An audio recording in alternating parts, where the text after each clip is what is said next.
Hello, survivors. Thank you for taking the time to listen to the story.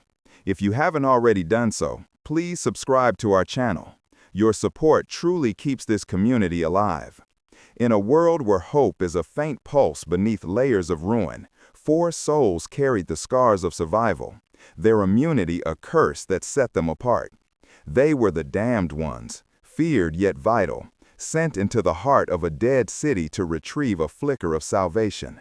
But in the shadows of Seattle's decay, one choice would ignite a spark that could either save humanity or burn them all. At Fort Lewis, I sat at our corner table in the mess hall, the one shunned by others, its scratched wood a silent witness to our isolation. 3 of us ate, the 4th chair empty, a ghost of Brad, gone 3 weeks now, his absence a wound we hadn't stitched. My spoon churned through a gray sludge the cooks dared call beef stew, its taste as lifeless as the world outside. Across the room, a young recruit, barely 22, stared, his eyes still bright with the lies of recruitment posters. My sleeves were rolled up, bearing forearms etched with lagged bite marks, some so deep they revealed tissue that never healed right, a brutal map of survival. His jaw slackened, caught in fascination, until his friend nudged him, whispering warnings. But he kept staring, as if I were a relic from a nightmare he hadn't yet lived.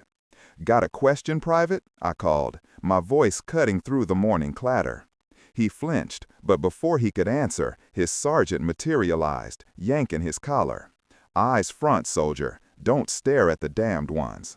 The words carried a strange mix of respect and dread. We were immune, not contagious, yet we were specters in their midst. The kid was dragged off, and I returned to my stew, the moment swallowed by the mess hall's hum. Na grinned across from me, her fire axe leaning against the table, never out of reach, a habit forged in blood. Her tank top revealed a shoulder marked with bite scars, a constellation of pain. "You soak up the spotlight," she teased, her voice sharp but warm. "It's my natural charm," I shot back, forcing a smirk. "They can't resist." Eli, beside her, ate with mechanical precision, each bite calculated, deliberate. The scar on his neck, a jagged line that should have ended him, gleamed under the harsh lights. "They'll always stare," he said, his voice low, steady. 10 years, and they still don't understand us. Rev, or Travis Burr to those outside our circle, leaned in, his smile a rare light in our grim world. We called him Rev for his knack to breathe life into dead engines, making them hum like hymns. But the scars crisscrossing his back, deep enough to steal sleep, told a darker tale. "They'd have to stop fearing us first," he said, his voice soft but weighted. "We're proof the world's rules don't apply to everyone." Na scoffed, her axe catching the light. "Rules? Like how we're sent on every suicide run while they play gatekeeper?" I scraped my bowl clean, the mess hall alive with soldiers prepping for patrols, logistics teams barking orders, mechanics debating fuel mixes.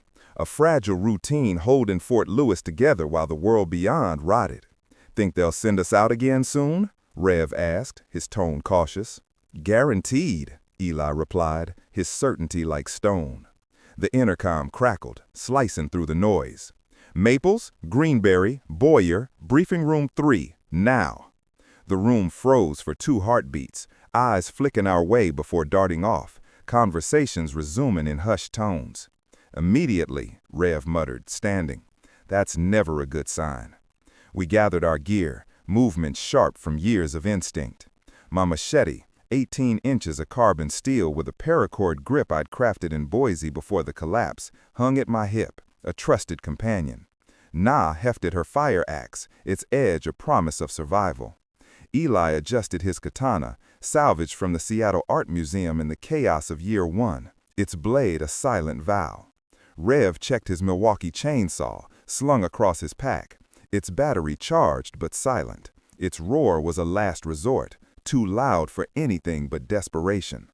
We moved through Fort Lewis like phantoms, soldiers parting, voices fading as we passed. "Still the life of the party," Rev quipped, his half-smile flickering. "They owe us a parade," I replied, keeping it light despite the weight in my chest. Briefing room 3 was stark, all concrete and maps, the air heavy with purpose. Colonel Gale stood over a table, his face carved from duty, emotionless, sizing us up like gear to be issued. "Close the door," he said, his voice flat. Nah kicked it shut with a thud that echoed. He pointed to a map, a red circle strangling Seattle's quarantine zone, a city dead for 8 years. Retrieval op. Pre-outbreak records in the Seattle Underground, Pioneer Square archives. Insert here, move 3 miles on foot through the red zone. Eli's eyes narrowed, sharp as his blade. What records? Gale slid a folder across. Maps, coordinates, government bunkers, supply caches, emergency sites. Key target, ComSat 7 ground control station, Mount Rainier. The words hit like a shock wave. A satellite station. For 10 years, we'd navigated by faded maps and gut instinct, GPS a distant memory. A working satellite could mean real coordination, a lifeline for survivors scattered across the ruins. Rev leaned forward, his eyes alight. This could actually mean something. "It does," Gale said, his tone clipped. "Pre-digital files in metal cabinets. Photograph them, bring the originals." I studied the map, my finger tracing the red zone. Seattle, overrun for nearly a decade, was a graveyard with no safe havens, no military presence. 3 miles through that chaos on foot. "Why us?" I asked, already knowing. Gale's look was impatient, almost pitying. "You're immune. You can survive encounters others can't." "Survive being ripped apart, you mean?" Nah muttered, her voice acid. "Helicopter pickup, 1600, here." Gale marked an X on a parking structure rooftop. "Miss it? Backups 0800 tomorrow, 24 hours in Seattle." "Fantastic," Rev said, sarcasm dripping. "Intel on the red zone?" Eli pressed. Gale slid another folder. "Best we have, 3 months old." Nah flipped through it, her jaw tightening. "This is a year old." "It's what we've got," Gale said, unyielding. "Wheels up, 10:30. Dismissed." We didn't salute, just turned and left, the door's echo our only reply. Outside, Rev spoke, his voice low but urgent. "A satellite station, that's real, that's hope." "If it's there, if it works, if we don't die," Nah countered, her skepticism a shield. Eli was already strategizing.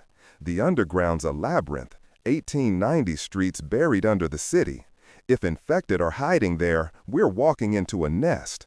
Our barracks smelled of gun oil and old sweat, a cramped sanctuary separate from the others. 4 bunks, 3 occupied, Brad's gear untouched, a shrine to loss. I packed extra 9mm mags, but trusted my machete. Quiet kills were safer. Rev tested his chainsaw, its brief whine cutting the silence. "Last resort," he said, almost to himself.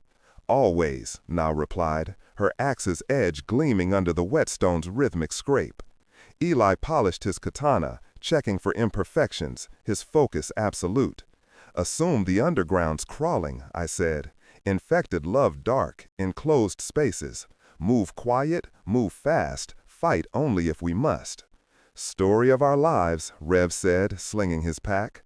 I packed Gale's ancient camera, no connectivity, just storage, a safeguard for the documents. "Think the satellite's real?" Nah asked, her voice softer, vulnerable. "Does it matter?" I said, dodging hope.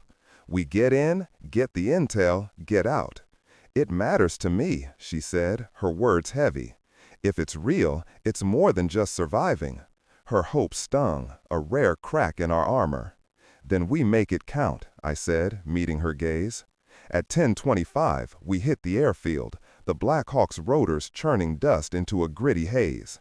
We boarded without ceremony, the crew chief avoiding our eyes as he checked our harnesses. 2 minutes later, we were airborne, Fort Lewis shrinking below, replaced by patchwork settlements and farmland clinging to life. From above, the world almost looked whole, until the red zone crept in.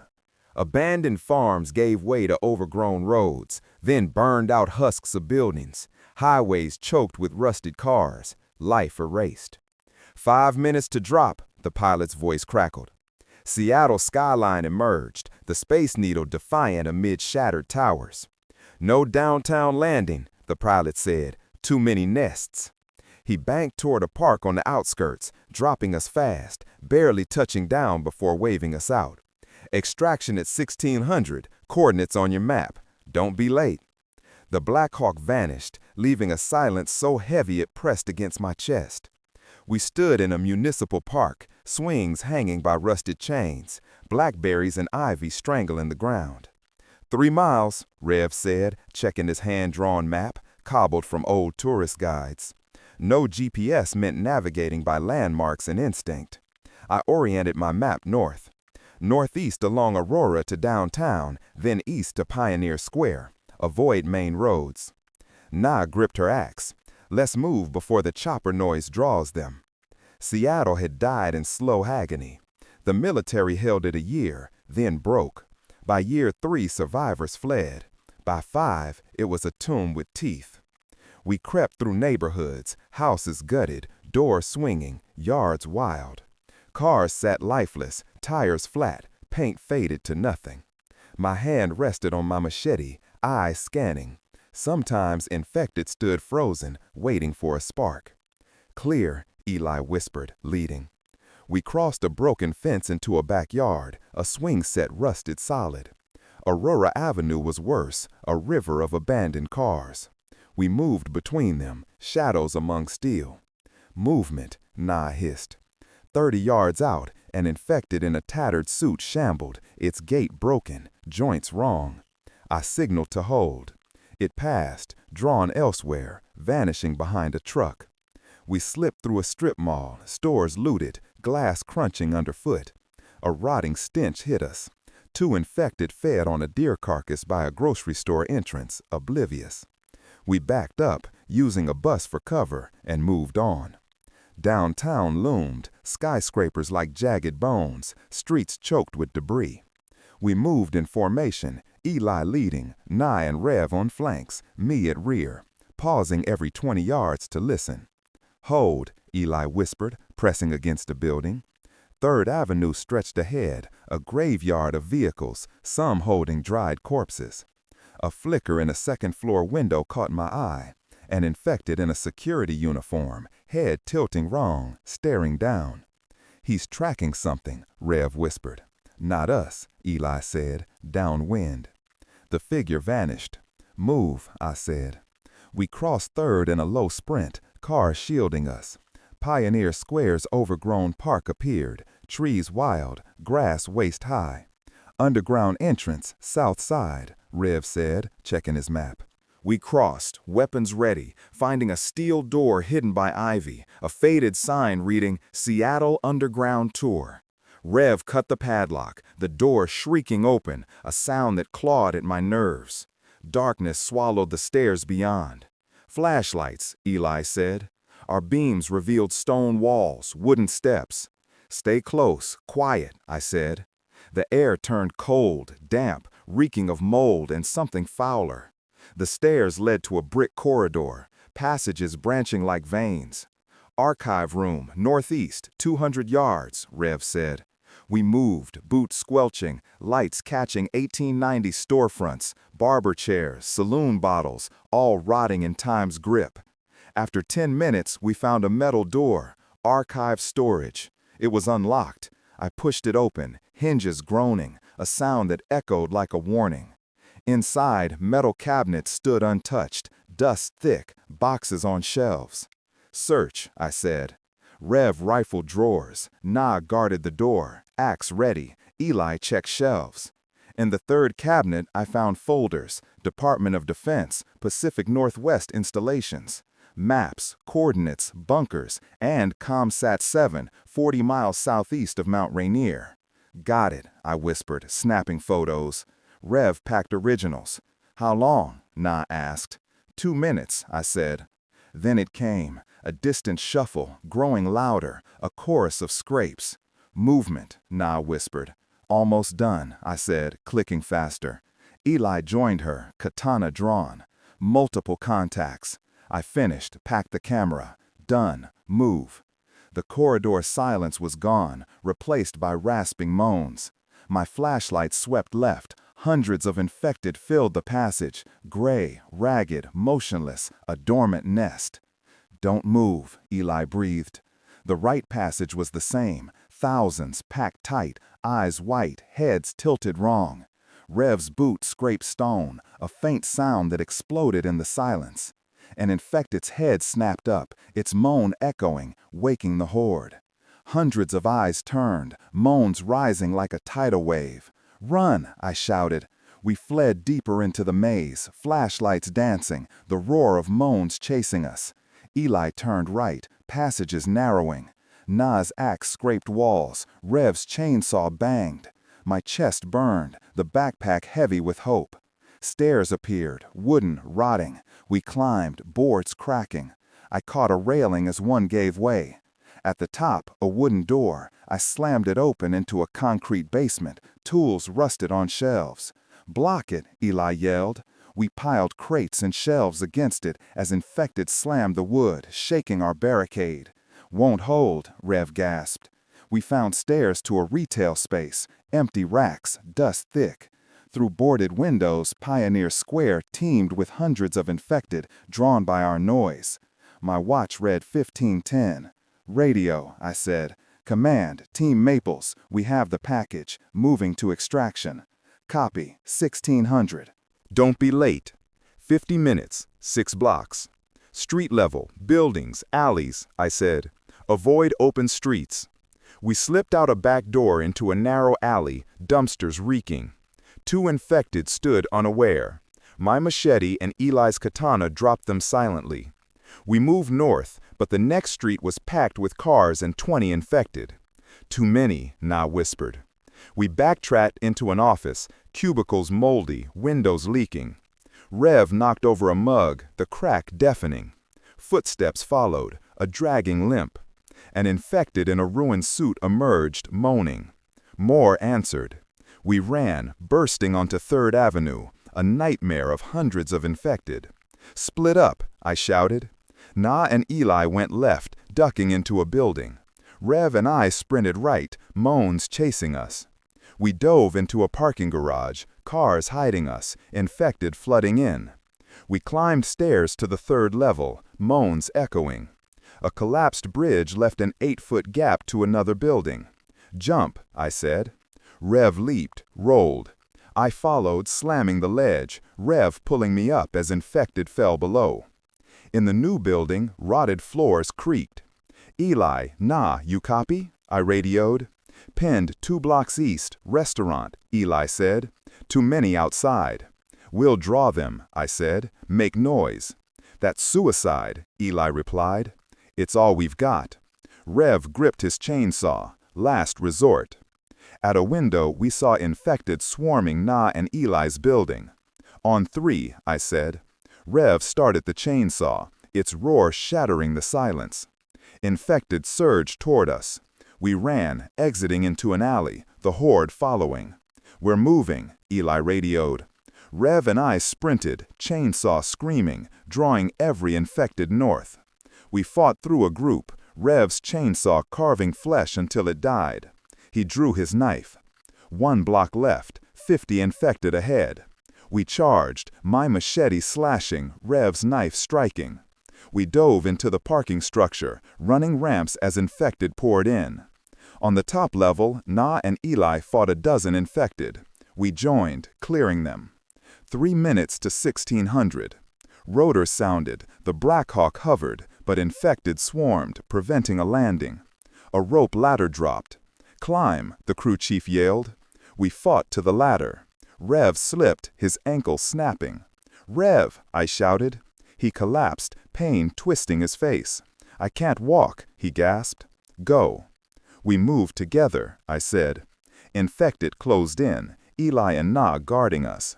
Rev grabbed the dead chainsaw, stood on one leg. "The satellite station matters," he said. "I'm buying time." "No," I said. He swung the chainsaw, crushing skulls. "Go." Na climbed, then Eli. Rev fought, infected swarming. "Tell Gale I want my promotion," he said, smiling through pain. I climbed, looking back. Rev fell, overwhelmed, his face calm as they buried him. The crew chief pulled me in, the door slamming. "Everyone accounted for?" the pilot asked. "Affirmative," I lied, choking. Seattle shrank below, Rev stand a gray speck. Na threw her headset. Eli stared down. The documents in my pack felt heavier than ever. At Fort Lewis, Gale waited. "Where's Burr?" "Dead," I said. "He saved us." Gale took the backpack, flipping through folders. "ComSat 7, bunkers. This is significant." "Rev died for it," Na snapped. "He'll be honored," Gale said. 48 hours rest. Debrief Monday, 0900. We walked to the barracks, soldiers avoiding our bloodied forms. Inside, Rev's bunk joined Brad's as a ghost. "He saved us," Na said. "Those documents better matter," I said. "They will," Eli said, cleaning his katana. We ate in silence at our corner table, stairs following us. Na spoke softly. "Rev said we're survivors, not just damned." "Then why's it feel like we're waiting to die?" I had no answer. 2 days later, I stood at the memorial wall, Rev's name fresh. Travis Boyer, KIA, October 26, 2034. "We made it, Rev," I whispered. "The satellite could change everything. You mattered." Na and Eli joined me, another mission looming. We were the damned ones, but we'd fight on, carrying Rev's choice into the endless red zone. The sun rose over Fort Lewis, painting the sky in shades of fire, but the warmth never reached us. We stood at the memorial wall, Rev's name freshly carved into the black stone, a stark reminder of the cost we paid. Na's fingers traced the letters, Travis Boyer, KIA, October 26, 2034. Her touch lingering, as if she could pull him back from the void. Eli stood silent, his katana a quiet weight at his side, his eyes fixed on the horizon where the red zone waited, endless and hungry. Another mission loomed, another plunge into the jaws of a world that had forgotten mercy. We were the damned ones, immune to the virus but not to loss, bound by scars and the ghosts of those we'd buried. The base stirred around us, soldiers moving with purpose, their lives tethered to routine while ours dangled over the abyss. I clutched my machete, its paracord grip worn smooth by years of blood and sweat, and felt the weight of Rev's sacrifice settle deeper into my bones. "Briefing in 20, I said, breaking the silence. Na nodded, her axe slung over her shoulder, her face set like stone. Eli turned, his scar catching the dawn's light. "Let's move." The command building was a fortress of concrete and order, its sterile halls a stark contrast to the chaos we'd faced in Seattle. Soldiers glanced at us, their eyes flickering with unease before darting away, as if our immunity marked us as something other than human. We reached briefing room 3, the door already ajar, Colonel Gale's voice carrying from within. He stood over the same map table, his uniform pristine, his face unreadable as he marked coordinates with a steady hand. "Close the door," he said without looking up. Na pushed it shut, softer this time, the thud muffled but final. The map showed the Cascade Range, a jagged spine of mountains stretching into the red zone. Gale's finger tapped a point 40 miles southeast of Mount Rainier. "ComSat 7 ground control station," he said. "Your intel from Seattle confirmed its location. We need you to verify its status, assess operational capacity, and secure any equipment or data still intact." The words landed like a punch. Rev had died for those coordinates, his final stand buying us the seconds to escape with the documents. Now they wanted us to walk back into hell to see if his sacrifice would bear fruit. "You're sending us to the satellite station?" Na asked, her voice sharp, edged with disbelief. Gale met her gaze, unflinching. "You're the best suited for the job, immune, experienced, proven. The station could restore GPS, communications, coordination across the western states. This is bigger than any one loss." I felt my jaw tighten, the urge to slam my fist into the table rising like bile. Rev died for those papers, I said, my voice low, controlled. And now you want us to risk it all again? Gale's eyes didn't waver. I want you to finish what you started, what Boyer died for. Helicopter insertion, 0900 tomorrow. You'll move 12 miles on foot to the site. Extraction at 1800, same day, weather permitting. He slid a folder across the table. Updated intel, 6 weeks old. Satellite imagery shows the facility intact but surrounded by dense forest. Expect resistance. Eli took the folder, flipping through grainy images and handwritten notes. Infected activity? He asked, his tone flat, already calculating. High probability, Gale said. The area's remote, but red zones don't respect distance. You'll have a tight window. Na snorted, her axe shifting on her shoulder. Another suicide run. Perfect. Gale ignored her, marking the map with extraction points. Miss the pickup, and there's no backup until 600 the next day. Questions? 100 burned in my mind. Why us? Why now? Why always the damned ones? But they were pointless. We were tools, sharpened by immunity, wielded by men who stayed safe behind walls. Dismissed, Gale said, turning back to his maps. We left without a word, the door's echo following us into the hall. Outside, the air was crisp, the base humming with morning activity. Rev's absence clung to us like damp rot, his smile a memory we couldn't shake. He'd say it's worth it, Eli said, breaking the silence as we crossed the airfield. The satellite, the chance to change things. Na's eyes darkened. He'd say we're fools for going back. I didn't argue. Rev's voice echoed in my head, his talk of purpose, of making a difference, of being more than survivors. But each mission chipped away at us, leaving less to carry forward. We go because we're all we've got, I said finally. For Rev, for Brad, for everyone we've lost. Na nodded, her grip tightening on her axe. Eli's hand rested on his katana, a silent vow. We reached the barracks, the familiar smell of gun oil and sweat greeting us like an old wound. I checked my machete, running a finger along its edge, feeling the nicks from Seattle. Na sharpened her axe, the metallic scrape a steady rhythm. Eli cleaned his katana, his movements precise, almost meditative. We prepared in silence, each lost in thoughts of the mission ahead, the weight of Rev's empty bunk a constant reminder. Dawn broke the next morning, gray and heavy with the promise of rain. The Black Hawk waited on the tarmac, its rotors a low hum, stirring dust into swirling clouds. We boarded, our gear heavier than before, the documents from Seattle a ghost in my pack. The crew chief avoided our eyes, same as always, his hands quick as he secured us. The helicopter lifted, Fort Lewis falling away, the red zone rising to meet us. The Cascade Range loomed, peaks shrouded in mist, forests dense and untamed. 10 minutes to drop, the pilot crackled. I peered out, the landscape below a tangle of green and decay, abandoned roads swallowed by nature. The insertion point was a clearing, a rare break in the forest chokehold. No landing, the pilot said. Rope drop, too many trees. We nodded, checking our harnesses, weapons, packs. The documents from Seattle were secure, but this mission was about more, verifying the satellite station, ensuring Rev's death wasn't for nothing. The helicopter hovered, the rope dangling into the clearing below. Eli went first, sliding down with the grace of a predator, katana strapped tight.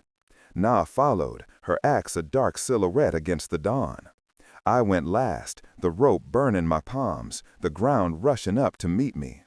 The Black Hawk pulled away, its roar fading, leaving us in a silence broken only by the wind through the pines. The clearing was small, hemmed by towering trees, their branches clawing at the sky. 12 miles southeast, Eli said, checking his compass.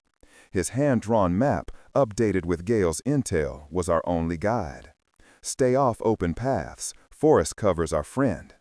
Na scanned the trees, her axe ready. Infected don't need paths, they'll find us. I adjusted my pack, the camera and documents a heavy burden. Move quiet, move fast, let's not wake the dead. The forest was a living maze, roots tripping us, branches snagging gear. Every snap of a twig felt like a gunshot, every rustle a threat. We moved in formation, Eli leading, Nine Eye on flanks, Rev's absence a gap in our rhythm.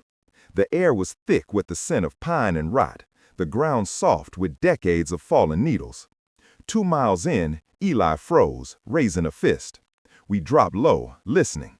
A low moan carried on the wind, faint but unmistakable. Infected, now whispered, her axe gleaming. I scanned the trees, spotting movement. A lone figure, shambling, its clothes shredded, skin gray. It hadn't seen us. Let it pass, I said. We waited, breath shallow, until it vanished into the undergrowth. One means more, Eli said. He was right. Infected never traveled alone in red zones. 5 miles in, the forest thickened, visibility dropping to yards. We navigated by compass and instinct. The map's landmarks, streams, ridges, are only anchors. A rusted signpost, half buried, marked an old hiking trail. This way, Eli said, leading us along its faint path. The silence was oppressive, broken only by our boots and the occasional distant moan. At 7 miles, we found a stream, its water clear but edged with a chemical sheen. Don't drink it, Na warned, her eyes on the current. We crossed, the cold soaking our boots, and pressed on. The forest seemed to watch us, its shadows shifting, hiding threats. Feel that? Na asked, her voice low. I did, a heaviness, like eyes on our backs. Keep moving, I said, my machete loose in its sheath. At 9 miles, the terrain rose, rocky outcrops breaking the forest's grip. The map showed the satellite station on a ridge, a pre-outbreak relic hidden in the Cascades. We climbed, the air thinning, our breaths visible in the chill. A clearing opened, revealing a chain-link fence, rusted but standing, topped with barbed wire. Beyond it, a concrete building squatted, its dish antenna tilted skyward, streaked with moss. "Comsat 7, Eli said, his voice tight with something like hope. But the fence was breached, a section torn open, claw marks etched into the metal. Infected, Na said, gripping her axe. I checked my watch, 1400. 4 hours to extraction. We go in, assess, get out, I said. No heroics. The compound was eerily quiet, the building's windows dark, some shattered. We slipped through the fence's gap, moving low, weapons ready. The main door was steel, ajar, its frame dented as if battered by something desperate. Inside, the air was stale, thick with dust and the faint stench of decay. Our flashlights cut through the gloom, revealing a lobby, desks overturned, paper scattered, bloodstains long dried. Control rooms deeper in, Eli said, consulting the map. We moved down a corridor, walls lined with faded posters of satellite arrays, their optimism a cruel joke.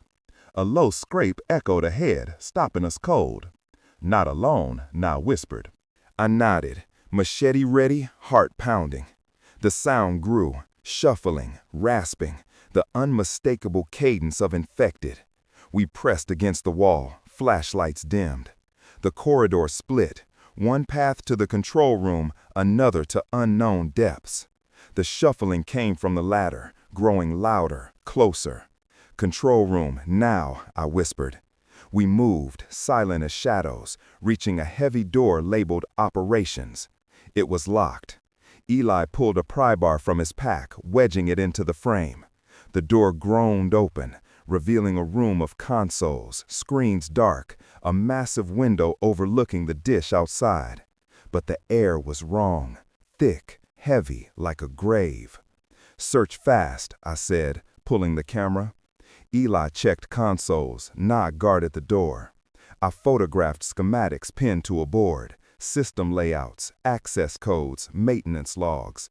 Rev's voice echoed in my mind. This matters. A crash shattered the silence, glass breaking somewhere in the building. Na spun, axe raised. They're coming. Eli grabbed a hard drive from a console, stuffing it into his pack. I snapped final photos, my hand steady despite the rising moans. The corridor outside erupted with movement, dozens of infected, drawn by the noise, flooding toward us. "Back exit," Eli said, pointing to a door across the room. We ran, shoving through into a maintenance hall, pipes lining the walls. The infected hit the control room door, wood splintering. We sprinted, the hall narrowing, ending at a steel hatch. Eli yanked it open, revealing a ladder to the roof. "Up," he shouted. Na climbed first, then me, Eli last. The infected poured in below, their moans a deafening chorus. The roof was exposed, the dish looming beside us, the forest stretching endless below. My watch read 15:30, 2.5 hours to extraction. "Radio," I said, keying the mic. "Command, Team Maples. We've secured ComSat 7 data. Request immediate extraction." Static, then, "Copy. Extraction at 1800, ridge north of your position. Infected activity high. Clear the area." The roof shook as infected pounded the hatch. "We can't hold here," Na said, her axe gleaming. Eli scanned the ridge. "North, through the forest, we draw them away." We slid down a maintenance ladder to the ground, hitting the dirt running. The infected burst onto the roof behind us, some tumbling off, others chasing. The forest swallowed us, branches clawing, the moans never far behind. We moved north, weaving through trees, the ridge rising ahead. At a clearing, we stopped, gasping. Infected were everywhere, dozens, maybe 100, shambling through the undergrowth. "We can't outrun them," Na said, her voice steady but grim. Eli's eyes flicked to the ridge. We climb, hold the high ground. We scrambled up, rocks slipping underfoot, reaching a rocky outcrop with a clear view of the forest. The infected followed, slower on the incline but relentless. My watch read 1700, 1 hour left. "Form a line," I said. We stood shoulder to shoulder, weapons ready, my machete, Na's axe, Eli's katana. The first infected reached us, and we fought. My machete sliced through rotting flesh, each swing a burst of pain in my arms. Na's axe cleaved skulls, her movements fierce, precise. Eli's katana danced, severing limbs, his face a mask of focus. Bodies piled around us, but more came, their moans drowning the wind. "We can't hold forever," Na shouted, blood splattering her face. I glanced at the sky, no rotors yet. An infected lunged at Eli. He sidestepped, his blade flashing, but another grabbed his pack. I hacked it down, my breath ragged. "Keep fighting," I yelled. The ridge became a battlefield, our boots slick with gore, the air thick with decay. My watch ticked closer to 1800, each second a lifetime. The distant thump of rotors cut through the chaos. The Black Hawk appeared, banking over the ridge, its shadow a fleeting hope. But the infected swarmed, too many to clear a landing. The pilot hovered, a rope ladder dropping. "Climb," the crew chief shouted. Na went first, her axe slung, hands gripping the rope. Eli followed, katana sheathed. I held the line, machete swinging, buying them seconds. An infected grabbed my leg. I drove my blade into its skull, kicking free. The ladder swayed above, Na and Eli halfway up. I grabbed it, climbing, the infected clawing below. Hands reached, snagging my boot. I kicked, felt something tear, and kept going. The crew chief hauled me in, the door slamming as the helicopter rose. "Everyone accounted for?" the pilot asked.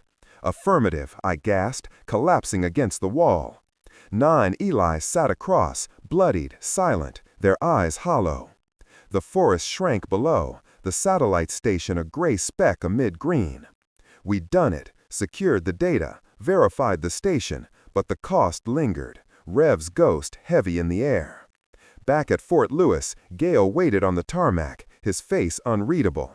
"Status?" he asked. "ComSat 7 data secured," I said, handing over the camera and hard drive. "Station's intact, but overrun."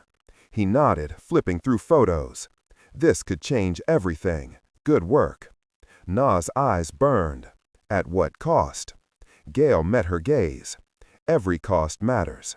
You're dismissed. Debrief tomorrow, 900. We walked to the barracks, the base's hum a distant noise.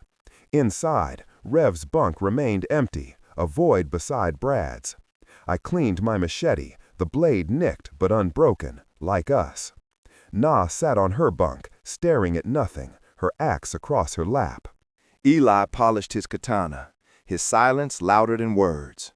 "We did it for Rev," I said, breaking the quiet, "for what he believed in." Na nodded, her voice soft. "He'd say it's worth it." Eli looked up. "Then we keep going, for him." Sleep came hard, the mission's weight pressing down, but we'd survived.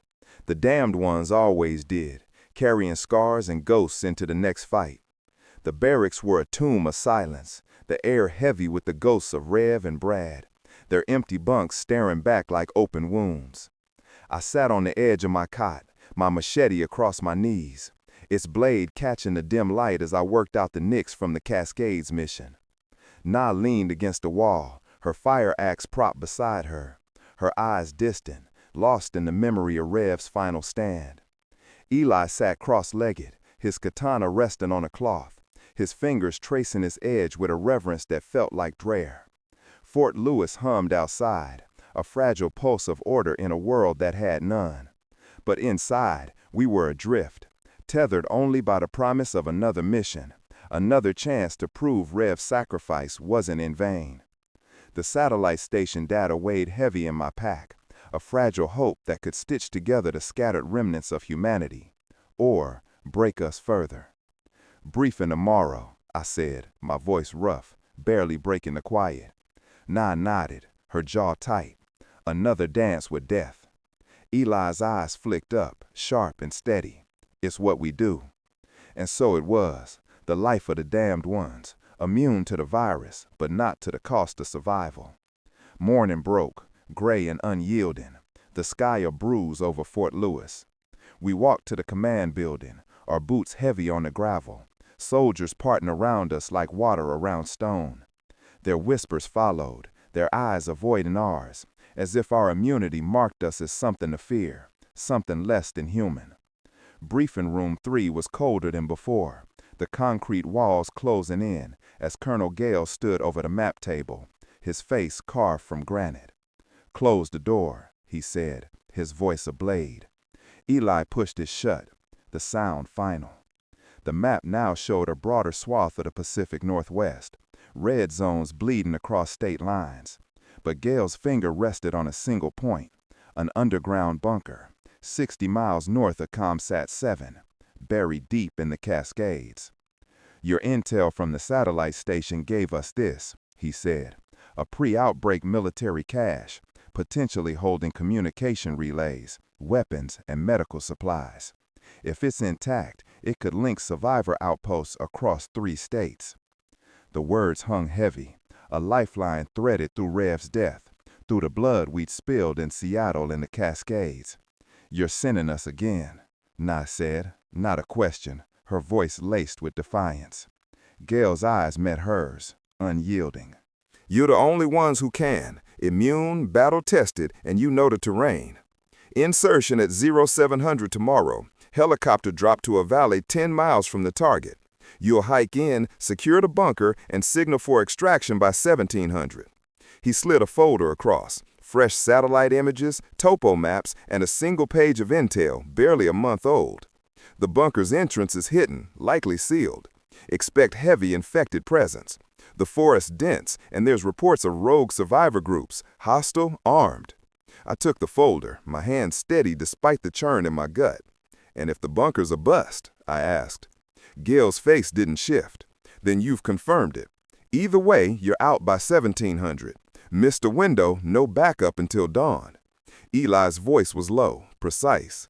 "Resistance levels?" Gale's jaw tightened. "Unknown. Plan for the worst." Na snorted, her axe shifting. "Always do."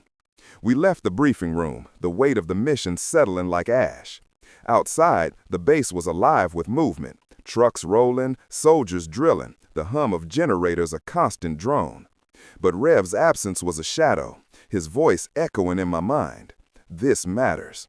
I wanted to believe it, needed to, but each mission felt like a gamble with stakes we couldn't afford.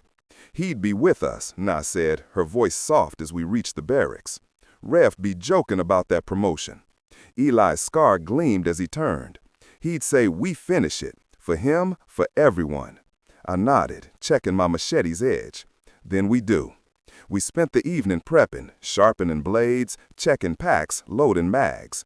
My 9mm was a last resort, but I packed extra, the weight grounded me. Na's axe gleamed, its edge honed to a razor. Eli's katana was pristine, a silent promise. We slept fitfully, the specter of the bunker looming, a question mark carved in blood. At 0630, the Black Hawk's rotors churned, dust swirling as we boarded. The crew chief's eyes flicked away, as always, his hands quick on our harnesses. We lifted off, Fort Lewis fading into the gray dawn, the Cascades rising like jagged teeth. The valley drop point was 10 miles from the bunker, a narrow clearing hemmed by pines. Rope drop, the pilot crackled, no landing, too tight. Eli slid down first, katana secure, landing light as a ghost. Na followed, her axe a dark slash against the morning. I descended last, the rope biting my palms, the ground soft underfoot. The helicopter vanished, its roar swallowed by the forest's eerie quiet. 10 miles north, Eli said, compass in hand, map creased from use. Stick to cover, avoid open trails. Na scanned the trees, her breath visible in the chill. Feels wrong already. I felt it too, a prickle on my neck, like the forest was watching. Move, I said, machete ready. The hike was grueling, the terrain a tangle of roots and rocks, the air thick with pine and decay. We moved in silence, Eli leading, Na and I on flanks, our formation tight despite Rev's gap. 3 miles in, a moan drifted through the trees, low and guttural. We froze, crouching low. An infected shambled past, its face half gone, clothes rotting rags. It didn't see us. Keep going, I whispered. At 6 miles, the forest darkened, the canopy choking out light.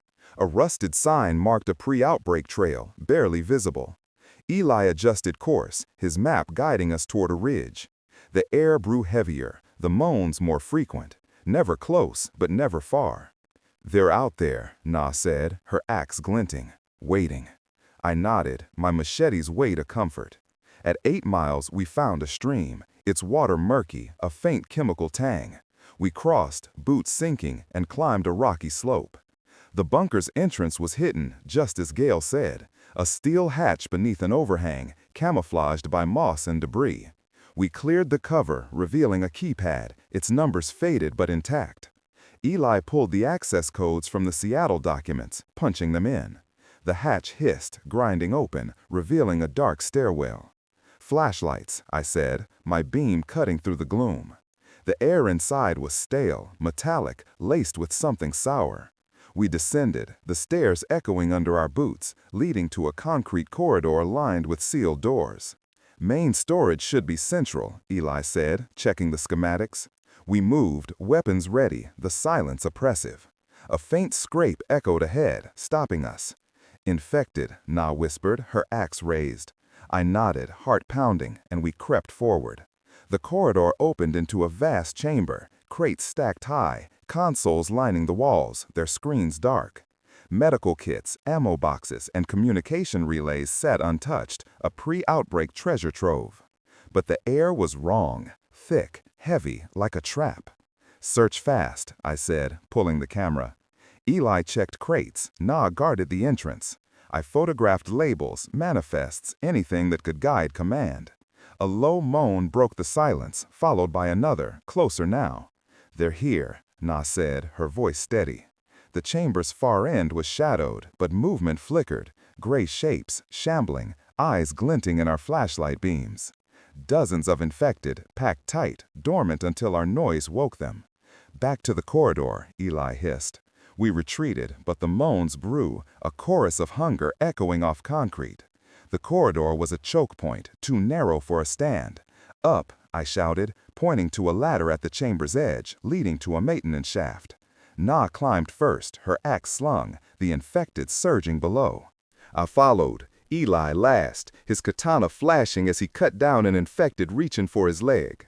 The shaft was tight, metal rungs slick with condensation. We emerged onto a rocky plateau, the bunker's exhaust vents jutting from the ground. My watch read 15:30, 90 minutes to extraction. "Radio," I said. "Command, Team Maples. Bunker secured, supplies intact. Request extraction now." Static, then. "Copy. Extraction at 1700, Plateau North. Clear the area." Infected were climbing the ladder, their moans filling the shaft. "We can't stay," Eli said, scanning the plateau. A path led north, toward the extraction point, but the forest below teemed with movement, hundreds of infected, drawn by our noise.